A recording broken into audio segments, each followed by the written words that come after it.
Constable Pramod హత్య కేసులో నిందితుడు రియాజ్ ఎన్కౌంటర్ వార్తలపై నిజామాబాద్ సిపి క్లారిటీ ఇచ్చారు. రియాజ్పై ఎలాంటి కాల్పులు జరపలేదని, అతను ప్రాణాలతోనే ఉన్నాడని చెప్పారు. కానిస్టేబుల్ హత్య కేసులో రియాజ్ను అదుపులోకి తీసుకున్నామని తెలిపారు.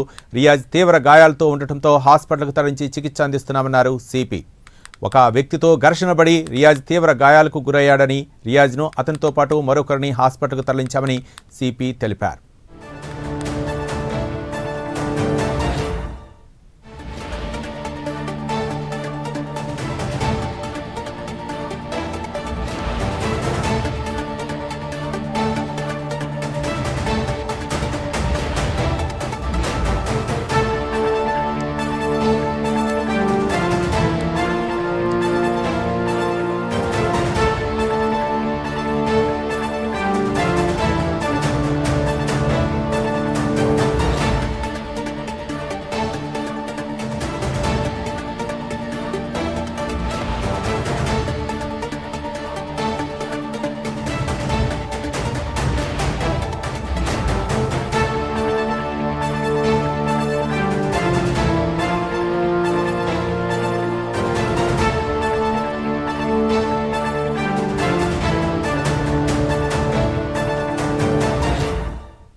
కానిస్టేబుల్ ప్రమోద్ హత్య కేసులో నిందితుడు రియాజ్ ఎన్కౌంటర్ వార్తలపై నిజామాబాద్ సిపి క్లారిటీ ఇచ్చారు. రియాజ్పై ఎలాంటి కాల్పులు జరపలేదని, అతను ప్రాణాలతోనే ఉన్నాడని చెప్పారు.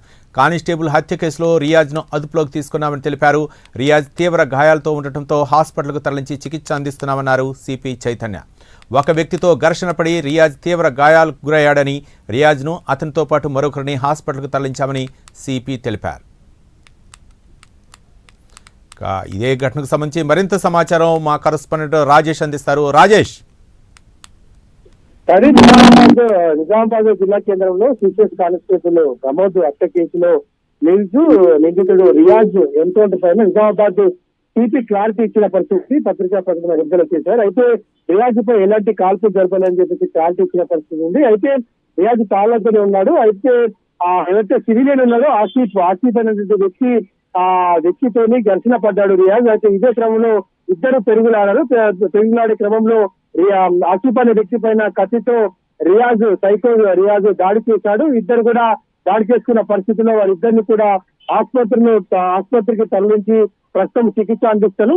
ప్రస్తుతం పోలీసులు వారి ఆధీనంలో రియాజ్ ఉన్నట్టు సిపి సాయి చైతన్య తెలిపిన పరిస్థితి. అయితే ఈ నేపథ్యంలో ముఖ్యంగా అంటే సిసిఎస్ కానిస్టేబుల్ ప్రమోద్ ను హత్య చేసిన తర్వాత అంటే అక్కడ ఉన్నటువంటి మరొక ఏఎస్ఐ విషయంలో కూడా కత్తితో దాడి చేశారు. అయితే ఈ రోజు కూడా ఆసిఫ్ అనే వ్యక్తి పైన దాడి చేయడంతో ఈ సైకో రియాజ్ వల్ల ఇబ్బందులు ఏర్పడుతుందని చెప్పేసి స్థానికులు కూడా అగ్రహంతో ఉన్న పరిస్థితి. అతని పైన చర్యలు తీసుకోవాలని చెప్పి చెప్తున్న పరిస్థితి. అయితే ఎన్కౌంటర్ జరిగిందనే పుకారును ఎవరు నమ్మొద్దు.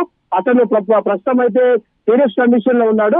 ప్రస్తుతం ఆసుపత్రిలో చికిత్స అందిస్తున్నామని చెప్పి సిపి సాయి చైతన్య క్లారిటీ ఇచ్చారు. Right, thank you Rajesh.